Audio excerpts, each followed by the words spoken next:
So ఇదంతా మనము వాపు ఇవన్నీ యార్న్ ఉంటుంది అంటే ఇది మనం ఇది ఉడకబెట్టిన తర్వాత దీన్ని ఆరబెట్టామండి ఇది. సో ఇవన్నీ చిట్కీలు అనమాట. చిట్కీల పైన డిజైన్స్ వేస్తున్నాము. ఇవన్నీ అయితే మనకు కట్టు కడుతున్నాడు. కట్టు కట్టడంతో మనకి ఏంటంటే ఏ డిజైన్ కావాలో ఆ డిజైన్ చుక్కలు వేసుకుంటాం అనమాట. ఇలా చుక్కలు వేసుకొని కట్లు కడతాం అనమాట. ఈ కట్టు కట్టిన దాన్ని మనం రంగులు అద్దుకుంటాం. రంగులు అద్దె మీకు చూపిస్తాను. ఇవన్నీ రంగులు అద్దిన తర్వాత చిట్కీ అండి ఇది. ఈ చిట్కీ మనం ముఖం పైన వేస్తాం అనమాట. మీకు కొన్ని వీడియోస్లో చూపించాను కదా. సో మనం రంగుల అద్దె కూడా చూపిస్తాం. మీకు వేరే అన్న బయట ఉన్నాడు అలా చూపిస్తాను ఎలా వేస్తుంది ఏంటంటే ఇది.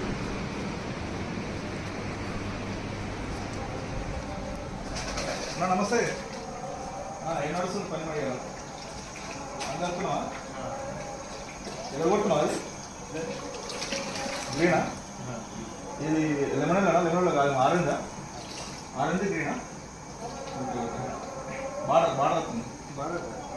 డిజైన్ వస్తుంది. అవును కాయలు వస్తుంది. ఓకే దాంట్లో వస్తున్నాం. Okay okay. ఇలా పోలేమా నువ్వు?